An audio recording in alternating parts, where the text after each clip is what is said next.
দেশের বর্তমান পরিস্থিতিতে ব্যর্থতা স্বীকার করলেন আইন উপদেষ্টা। চুরি ছিনতাই রোধে রাজধানীতে নামছে পুলিশের বিশেষ ইউনিট, বললেন আইজিপি।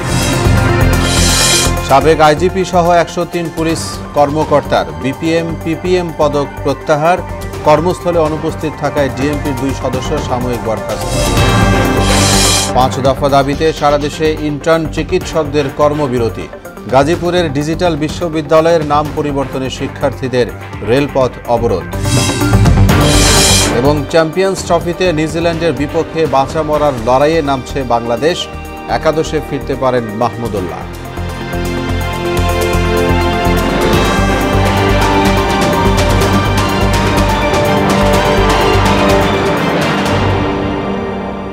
আসসালামু আলাইকুম। আমন্ত্রণ মোহনা সংবাদে এতক্ষণ শুনছিলেন শিরোনাম, সঙ্গে আছি মোহাম্মদ ওয়ালিউল্লাহ। এবার বিস্তারিত। দেশের বর্তমান পরিস্থিতি নিয়ে ব্যর্থতার দায় স্বীকার করলেন আইন উপদেষ্টা আসিফ নজরুল। সকালে রাজশাহীতে এক অনুষ্ঠানে কথা বলেন তিনি। এ সময় আইজিপি বাহারুল আলম বলেন, একটি গোষ্ঠী চায় না বাংলাদেশে স্থিতিশীল পরিবেশ থাক। ছিনতাই প্রতিরোধে রাজধানীতে পুলিশের 3টি বিশেষায়িত ইউনিট আজ থেকে মাঠে নামবে। এভাবে উন্নতি না হলে বিকল্প ব্যবস্থায় যাবে পুলিশ। যারা সন্ত্রাস করে, সমাজ বিরোধী যারা, তাদের বিরুদ্ধেই আমরা শুরু করেছিলাম বেশ কয়েকদিন আগে। আমাদের সারা দেশব্যাপী এটা হচ্ছে। এই গভর্নমেন্টের যেটা কমিটমেন্ট, যে আমরা হিউম্যান রাইটসের প্রত্যেকটা আসপেক্ট অবজার্ভ করেই আমরা অপরাধ নিয়ন্ত্রণে আনবো। That is our actually commitment. আমাদের ব্যর্থতা আছে, এটা অস্বীকার করার কোনো রকম উপায় নাই। কিন্তু আপনাদেরকে একটা জিনিস বলতে চাই, আমাদের এই ব্যর্থতা উত্তরণের জন্য প্রচণ্ড তাড়না এবং চেষ্টা করছি আমরা। আপনারা জানেন যে এরকম একটা বিপ্লবোত্তর পরিস্থিতিতে পৃথিবীর কোনো দেশেই শাসন কার্য চালানো খুব সহজ ব্যাপার না।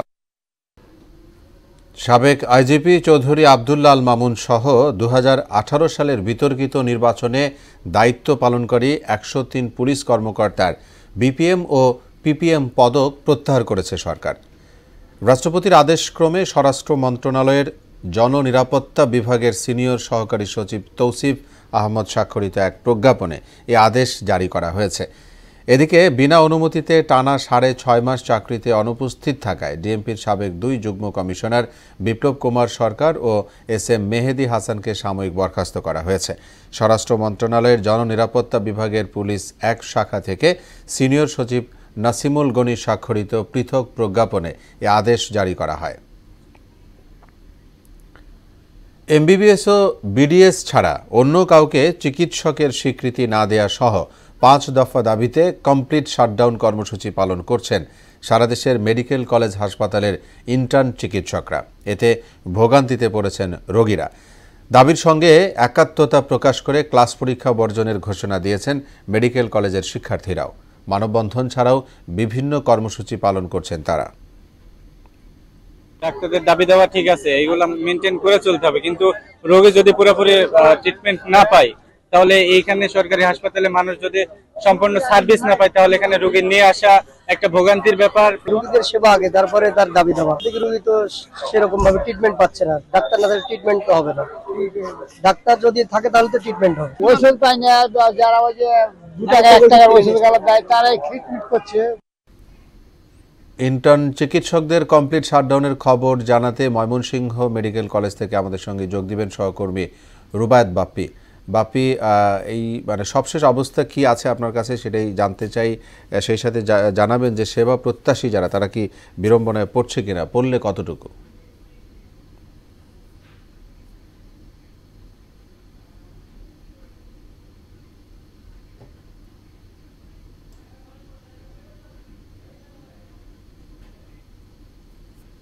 অংশ নিয়েছেন। তো কিছুক্ষণ আগে যে আমি এখন যে দাঁড়িয়ে আছি যে জায়গাটি, সেই মেডিকেল কলেজ হাসপাতালের যে প্রধান ফটক, এই ফটকে কিন্তু কিছুক্ষণ আগেও ইন্টার্নি চিকিৎসকরা এখানে বিক্ষোভ করেছেন এবং তারা তাদের স্মারকলিপি 5 দফা দাবি যে স্মারকলিপি, সেটি নিয়ে কিন্তু হাসপাতালের যে পরিচালক ওনার কক্ষে গিয়েছেন। তো এখানে অনেক শিক্ষার্থীরা আছেন। তো আমরা একজন শিক্ষার্থীর কাছে জানতে চাইব এই যে কর্মসূচি সম্পর্কে যদি বলতেন। ধন্যবাদ। আমাদের কর্মসূচি আসলে খুবই যৌক্তিক এবং হচ্ছিল বর্তমানে যে সময় নিষ্ঠ সেই সময় নিষ্ঠ। বর্তমানে যে ম্যাক্স এবং স্যাকমোরা যে আন্দোলন করছে, যে হাইকোর্টে রিট আছে, তারা হাইকোর্টে রিট করেছে, সেই হাইকোর্টের রিটের বিরুদ্ধে আসলে আমাদের এই দফা, আমরা 5টি দফা পেশ করছি। আমাদের প্রথম দফা হচ্ছে এমবিবিএস ডিগ্রি এবং কেউ এটা হচ্ছে আমাদের দফা এমবিবিএস দফা। সেই দ্বিতীয় দফাটা হচ্ছে হলো, আপনারা জানেন বর্তমানে যে ভুল চিকিৎসা একটা কমন টার্ম হয়ে গেছে, যে ভুল চিকিৎসায় হাজার মৃত্যু হচ্ছে। এই ভুলটা হচ্ছে ডাক্তার গ্রহণ করে চিকিৎসা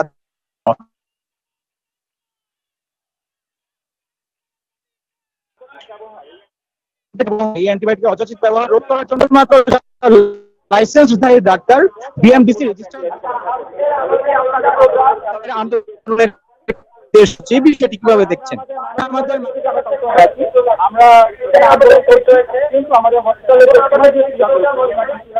ইমার্জেন্সি বিভাগ আমাদের এই আন্দোলনের আওতামুক্ত রয়েছে। ইমার্জেন্সি বিভাগে আমরা ক্রিটিক্যাল যারা পেশেন্ট আছে তাদেরকে আমরা এখনো ট্রিটমেন্ট দিয়ে যাচ্ছি এবং এটা আমাদের নৈতিকতা দায়বদ্ধতা থেকে আমরা এটা করছি। কিন্তু আমরা চাই বাংলাদেশের ভবিষ্যৎ সুরক্ষিত থাকুক, বাংলাদেশের ডাক্তার সমাজ সুরক্ষিত থাকুক।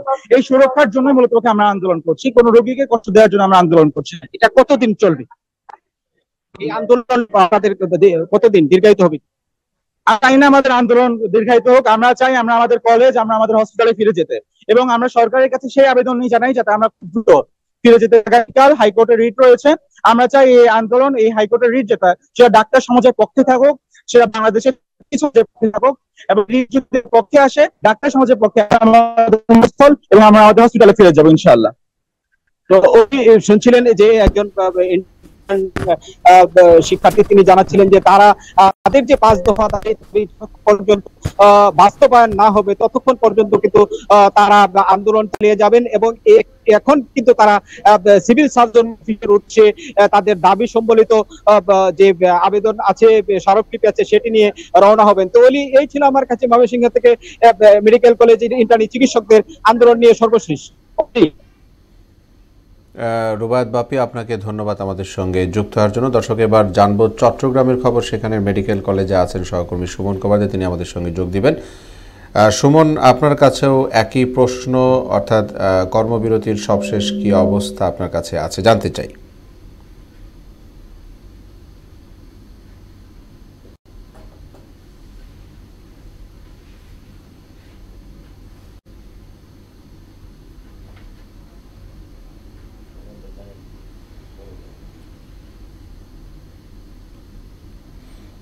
দর্শক, সংযোগটি স্থাপন করার জন্য আমরা অপেক্ষা করছি।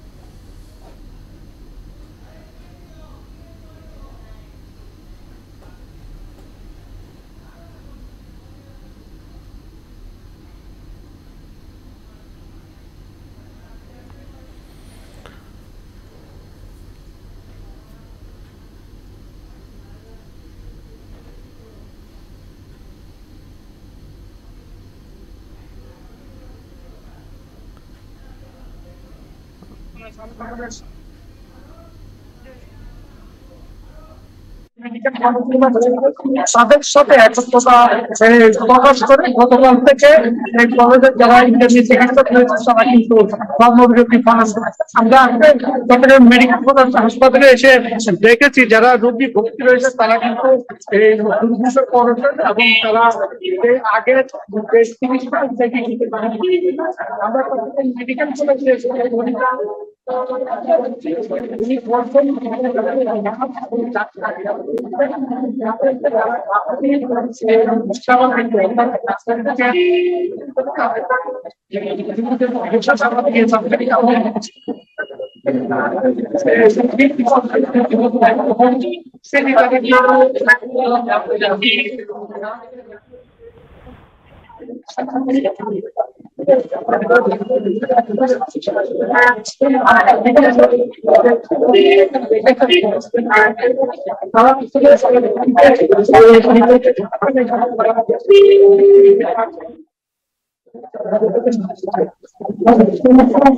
সমাধান করে, তাহলে আসলে রোগীরা কিছুটা হলো মুক্তি পাবেন। তারা চাচ্ছেন তারা যেন ধর্মঘট প্রত্যাহার করে তাদের যে দাবি রয়েছে সেটি কিন্তু তারা চিহ্নিত যেন আদায় করা না হয়, এটাই কিন্তু প্রত্যাশা। চট্টগ্রাম থেকে এই ছিল আমার কাছে সর্বশেষ।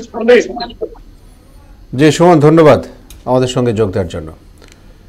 গাজীপুরের ডিজিটাল বিশ্ববিদ্যালয়ের নাম পরিবর্তনের দাবিতে কালিয়াকৈরে রেললাইন অবরোধ করেছেন শিক্ষার্থীরা। সকাল 9:15টার দিকে রেললাইন অবরোধ করে বিক্ষোভ শুরু করেন তারা। এতে ঢাকার সঙ্গে উত্তরবঙ্গের রেল যোগাযোগ বন্ধ হয়ে গেছে। শিক্ষার্থীরা জানান, বঙ্গবন্ধু ডিজিটাল ইউনিভার্সিটির বদলে গাজীপুর ডিজিটাল ইউনিভার্সিটি নামে গেজেট প্রকাশ করা হয়েছে। এখন বাংলাদেশ ডিজিটাল ইউনিভার্সিটি হিসেবে নামকরণের দাবি তাদের।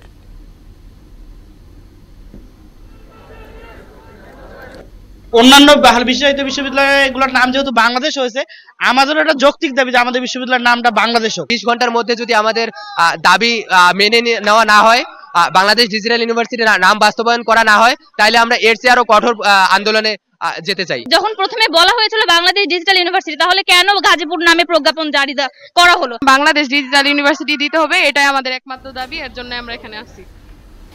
শিক্ষার্থীদের অবরোধে ভোগান্তিতে পড়েছেন ঢাকা রাজশাহী রেল রুটের যাত্রীরা। এই বিষয়ে জানাতে আমাদের সঙ্গে যোগ দিচ্ছেন সহকর্মী আলহাজ হোসেন।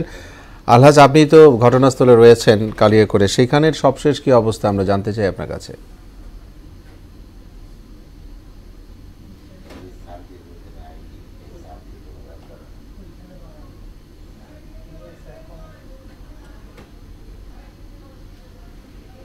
আলহাজ, আপনি নিশ্চয়ই আমাকে শুনতে পাচ্ছেন। ঢাকার সঙ্গে রেল যোগাযোগ বন্ধ রয়েছে, সে বিষয়ে আপনার কাছে জানতে চাই। সে বিষয়ে আমাদের সঙ্গে যোগ দিবে আলহাজ হোসেন। আমরা তার সংযোগটি স্থাপনের জন্য অপেক্ষা করছি।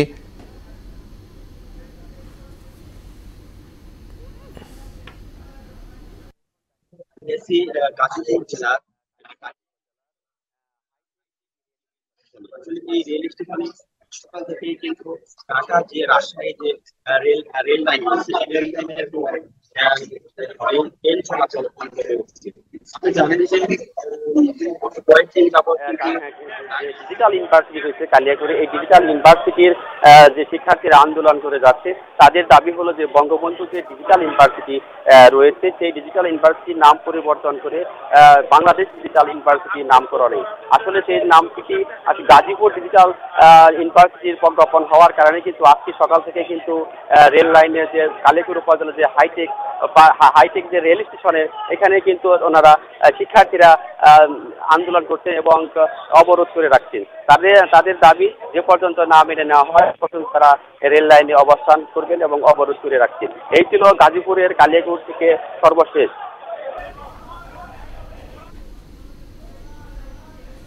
আলহাজ, ধন্যবাদ আপনাকে আমাদের সঙ্গে যুক্ত হওয়ার জন্য।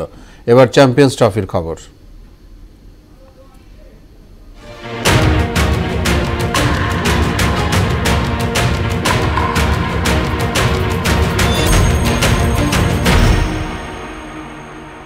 চ্যাম্পিয়ন্স ট্রফিতে ডু অর ডাই ম্যাচে আজ নিউজিল্যান্ডের বিপক্ষে মাঠে নামছে বাংলাদেশ। পাকিস্তানের রাওয়ালপিন্ডিতে বাংলাদেশ সময় বিকেল 3টায় শুরু হবে খেলা।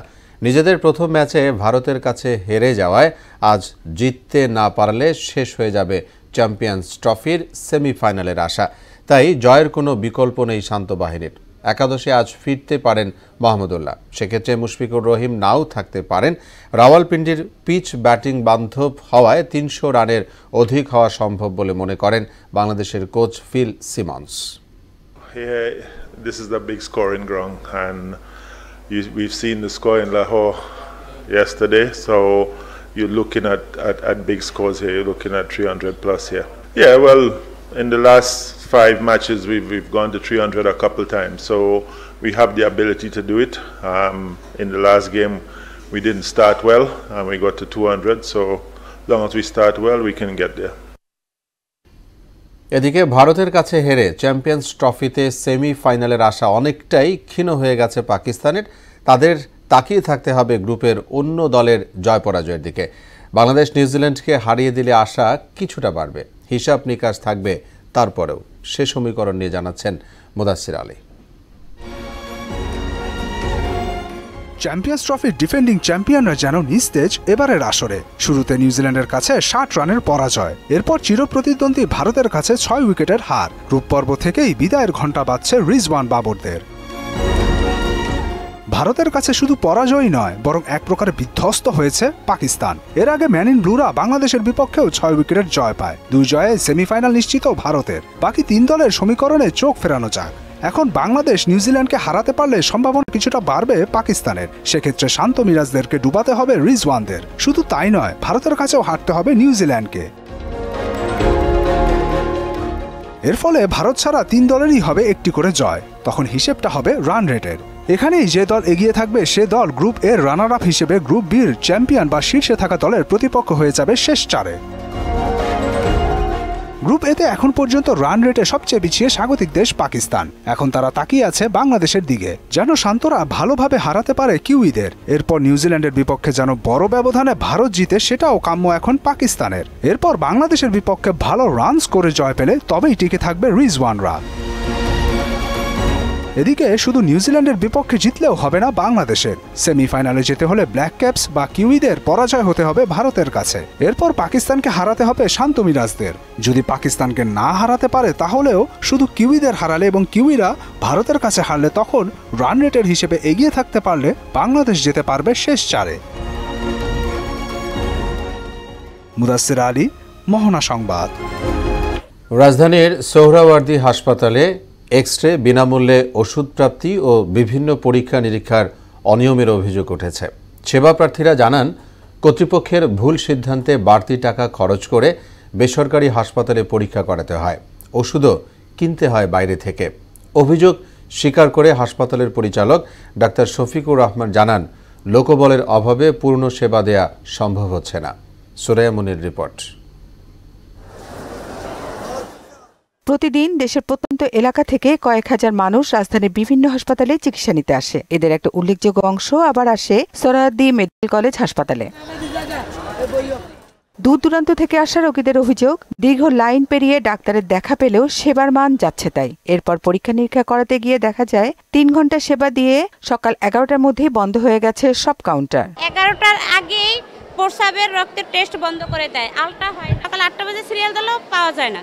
30 জন লোকের বেশি আর ওখানে হয় না। দেরি করে সিরিয়াল ধরে মেন্টাল করে যে এইটা সিরিয়াল ধরো, এইটা সিরিয়াল ধরো। তারপর দেখা যায় 11টা 12টার পরে আর হয়ই না। পরীক্ষা নিরীক্ষা এখানে করতে পারি না, সম্পূর্ণ ট্রিটমেন্ট পরীক্ষার জন্য বাইরে পাঠায়। তাহলে আমরা সরকারি হাসপাতাল কিসের জন্য আসি? নরমাল সরকারি হাসপাতাল না 228 টাকা নিব, এনে 400 টাকা, 1 টাকাও কম নয়। ডাক্তার নাস্তা খাইতে গেছে, সকাল দেখে আদা এই রিপোর্ট লয়ে খারাই রয়েছি, এমন কোনো খবর নাই আসার। হাসপাতালের ফার্মেসি থেকেও ভাগ্যে জোটে সস্তার কিছু ওষুধ, বাকিগুলো কিনতে হয় বাইরে থেকে। দামি দামি ওষুধ লেখা দেয় কি 2 ট্যাবলেট 3 4 ট্যাবলেট দেয়, এত কিছু হয় না। আমরা গরিব মানুষ, ডাক্তার দেয় 3 বাইরে সরকারি ডাক্তারখানা আসি, এখনো হেল্প পাই না। দেখলে দেখে, না দেখলে না দেয়। অভিযোগ স্বীকার করে হাসপাতালের পরিচালক ডক্টর শফিকুর রহমান বলেন, পর্যাপ্ত লোকবল না থাকায় সেবার মানে এমন ঘাটতি। আমি তো চাই আমার হসপিটাল ভালো থাকুক, আমি তো আমার এখানে জনগণ ভালো সেবা পাক, আমি তো সবসময় সেটাই চাইবো। কিছু দুষ্টু লোককে তুলে এনে যদি আমি শাস্তি দিতে পারি, আমার সার্ভিসের মান ভালো থাকবে, হাসপাতাল নিয়ে কেউ প্রশ্ন তুলবে না। সংকট সমাধানের চেষ্টা চলছে বলেও জানান তিনি। সব মিলিয়ে প্রশাসন কিন্তু সবসময় জনবান্ধব চিন্তা করে। সুরাইয়া মুন্নি, মোহনা সংবাদ, ঢাকা। সরকারি নির্দেশনা বাস্তবায়নে ময়মনসিংহ জেলা জুড়ে চলছে ডেভিল হান্ট অপারেশন। যৌথ বাহিনীর চিরুনি অভিযানে কুণ্ঠাসা হয়ে পড়েছে বিভিন্ন অপরাধে জড়িতরা। গা ঢাকা দিয়েও রেহাই পাচ্ছে না আসামিরা। অপারেশন ডেভিল হান্টের পাশাপাশি রমজানে আইনশৃঙ্খলা পরিস্থিতি ঠিক রাখতে কঠোর নজরদারি করা হচ্ছে বলে জানিয়েছেন কোতোয়ালি মডেল থানার ভারপ্রাপ্ত কর্মকর্তা শফিকুল ইসলাম খান। তিনি বলেন, যত শক্তিশালী হোক কেউ অপরাধ করে পার পাবে না। জামালপুরের ইসলামপুর নোয়ারপাড়ায় নবনির্মিত একটি ব্রিজের সংযোগ সড়ক না থাকায় চলাচলে দুর্ভোগ পোহাচ্ছে প্রায় 20 গ্রামের মানুষ। এতে করে প্রায়ই ঘটছে ছোট বড় দুর্ঘটনা। দ্রুত প্রয়োজনীয় ব্যবস্থা নেওয়ার আশ্বাস দেন উপজেলা নির্বাহী কর্মকর্তা ও প্রকৌশলী। উসমান হারুনির প্রতিবেদন, জানাচ্ছেন শারমিন স্বর্ণা।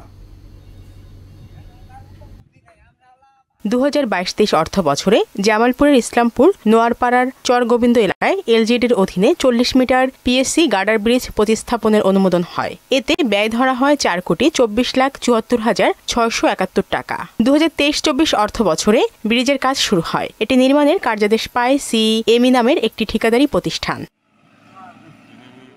গত বছর 30 এপ্রিল নির্মাণ কাজ শেষ হলেও এখনও শেষ হয়নি সংযোগ সড়ক নির্মাণ কাজ। ফলে মিলানদহ ও ইসলামপুরের প্রায় 20 গ্রামের মানুষ চরম দুর্ভোগে। প্রতিনিয়ত দুর্ঘটনার কবলে পড়ছে যানবাহন। ব্রিজে ঘুরাত মারি দেয় না, ব্রিজ উঠা ঠিক আছে, গাড়ি উঠতে পারে না এবং আমরা ফসল পাতি গাড়ি ব্রিজে উঠতে পারি না, খুব সমস্যা। ব্রিজটা দুই সাইডে পাকা না করাতে আমাদের অনেক সমস্যা হয়ে গেছে। ব্রিজের আমরা চলাফেরা করতে পারতেছি না, গাড়ি ঘোড়া উল্টা পড়ে জায়গা। প্রশাসনের নিকট জরুরি ভিত্তিতে সংযোগ সড়ক নির্মাণের দাবি জানিয়েছেন এলাকাবাসী। কষ্ট তো আগের মতোই, ব্রিজ করে তো আমাদের কোনো যদি আগের মধ্যে কষ্ট করা লাগে তাই তো এই ব্রিজে কোনো মূল্য থাইল না। সরকারের কাছে আবেদন রাস্তাটা তাড়াতাড়ি ক্লিয়ার হবে, মাটি মুটি কাটে ক্লিয়ার দেন দেয়। জমি সংক্রান্ত জটিলতায় সংযোগ সড়ক নির্মাণ হয়নি জানিয়ে দ্রুত এ বিষয়ে সুরাহার আশ্বাস দিয়েছে স্থানীয় প্রশাসন। অতি দ্রুত জমি সংক্রান্ত যে জটিলতা রয়েছে তা দ্রুত নিরসন হবে এবং জমি সংক্রান্ত জটিলতা নিরসন হয় আমরা ইনশাআল্লাহ দ্রুত গতিতে যে বাকি কাজটা বাকি আছে সেই কাজটুকু সম্পন্ন করব।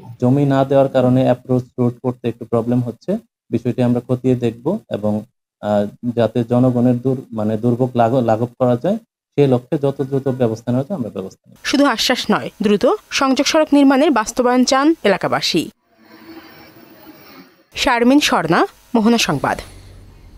এবারে আন্তর্জাতিক প্রসঙ্গ। জার্মানির 21তম সাধারণ নির্বাচনে ফ্রেডরিক মেৎসের দল ক্রিশ্চিয়ান ডেমোক্রেটিক ইউনিয়ন জয়লাভ করেছে। দেশটির পরবর্তী চ্যান্সেলর হিসেবে দায়িত্ব পেতে যাচ্ছেন ফ্রেডরিক মেৎস। এদিকে এই সপ্তাহে রাশিয়া ইউক্রেন সংঘাতের অবসান হতে পারে বলে জানিয়েছে হোয়াইট হাউস। অন্যদিকে হামাসকে নির্মূলের লক্ষ্যে গাজায় আবার যুদ্ধ শুরুর হুমকি দিয়েছেন নেতানিয়াহু। এরই মধ্যে গাজার ধ্বংসস্তূপ থেকে আরও 10 জনের মরদেহ উদ্ধার করা হয়েছে। বিস্তারিত কাজী শাহরিনের ডেস্ক রিপোর্টে। 29% ভোটে জার্মানির 21তম ফেডারেল নির্বাচনের প্রাথমিক ফলাফলে জয়লাভ করেছে ক্রিশ্চিয়ান ডেমোক্রেটিক ইউনিয়ন। এছাড়া ডানপন্থী দল অল্টারনেটিভ ফর জার্মানি দ্বিতীয় সর্বোচ্চ ভোট পেয়েছে। জার্মানির পরবর্তী চ্যান্সেলর হিসেবে দায়িত্ব পেতে যাচ্ছেন ক্রিশ্চিয়ান ডেমোক্রেটিক ইউনিয়নের শীর্ষ নেতা ফ্রিডরিখ মেটস। রোববার স্থানীয় সময় সকাল 8টার দিকে ভোট গ্রহণ শুরু হয়, শেষ হয় সন্ধ্যা 6টায়। নির্বাচন শেষ হবার পর প্রাথমিক গণনা শেষে নির্বাচন সমীক্ষার এই ফলাফল প্রকাশ করা হয়। বিজয়ী দলের পাশাপাশি নির্বাচনে অল্টারনেটিভ ফর জার্মানি 19.5%, সামাজিক গণতান্ত্রিক দল 16% ভোট পেয়েছে। এছাড়া পরিবেশবাদী সবুজ দল 13.5% এবং বাম দল দ্য লিঙ্কে 8.6% ভোট পেয়েছে। বিশ্লেষকরা বলছেন ক্রিশ্চিয়ান ডেমোক্রেটিক ইউনিয়ন, সামাজিক গণতান্ত্রিক দল এবং পরিবেশবাদী সবুজ দল শক্তিশালী জোট করে সরকার গঠন করতে পারে। এদিকে হোয়াইট হাউস জানিয়েছে এ সপ্তাহে রাশিয়া ইউক্রেন সংঘাতের অবসান হতে পারে। শনিবার হোয়াইট হাউসের মুখপাত্র ক্যারোলিন লেভিট বলেন, ইউক্রেন সংঘাতের অবসান ঘটাতে রাশিয়ার সঙ্গে একটি চুক্তি নিয়ে আশাবাদী প্রেসিডেন্ট ডোনাল্ড ট্রাম্প। মার্কিন জাতীয় নিরাপত্তা উপদেষ্টা ম্যাট ওয়ালটস এ সপ্তাহের শেষে একটি চুক্তিতে পৌঁছানোর জন্য কাজ করছেন বলেও জানান লেভিট। উভয় পক্ষের সমঝোতায় যা এ সপ্তাহে চূড়ান্ত রূপ পেতে পারে। এর আগে ইউক্রেনের প্রেসিডেন্ট ভলোদিমির জেলেনস্কি বলেন, দেশে শান্তি ফেরাতে প্রয়োজনে প্রেসিডেন্ট পদ ছাড়তেও রাজি তিনি। অন্যদিকে বন্দি বিনিময় স্থগিত করার পর এবার হামাসকে নির্মূলের ঘোষণা দিয়েছেন প্রধানমন্ত্রী নেতানিয়াহু। গাজায় আবার যুদ্ধ শুরুর হুমকিও দেন তিনি। বলেন, আলোচনা কিংবা অন্য যে কোনো পন্থায় হামাসকে নির্মূল করা হবে। এরই মধ্যে গাজায় ধ্বংসস্তূপ থেকে আরও 10 জনের মরদেহ উদ্ধার করা হয়েছে। এতে উপত্যকাটিতে নিহতের সংখ্যা 48,300 ছাড়িয়ে গেছে। কাজী শাহরিন, মোহনা সংবাদ। এ ছিল এখনকার মতো সংবাদ। শেষ করব তার আগে শিরোনামগুলো জানাবো আরও একবার।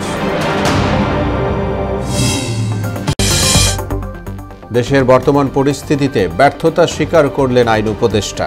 চুরি ছিনতাই রোধে রাজধানীতে নামছে পুলিশের বিশেষ ইউনিট, বললেন আইজিপি। সাবেক আইজিপি সহ 103 পুলিশ কর্মকর্তার বিপিএম পিপিএম পদক প্রত্যাহার। কর্মস্থলে অনুপস্থিত থাকায় ডিএমপির 2 সদস্য সাময়িক বরখাস্ত। 5 দফা দাবিতে সারা দেশের ইন্টার্ন চিকিৎসকদের কর্মবিরতি, গাজীপুরের ডিজিটাল বিশ্ববিদ্যালয়ের নাম পরিবর্তনের শিক্ষার্থীদের রেলপথ অবরোধ এবং চ্যাম্পিয়ন্স ট্রফিতে নিউজিল্যান্ডের বিপক্ষে বাঁচা মরার লড়াইয়ে নামছে বাংলাদেশ। একাদশে ফিরতে পারেন মাহমুদুল্লাহ। সবাইকে আবারও শুভেচ্ছা। পরবর্তী সংবাদ বিকেল 5:30। এর আগে সংবাদ এক নজরে দেখবেন বেলা 3টায়। মোহনার সবশেষ খবর জানতে ভিজিট করুন www.mohana.tv। সংবাদ দেখতে পারেন ফেসবুক ও ইউটিউবে। এতক্ষণ সঙ্গে থাকায় ধন্যবাদ সবাইকে।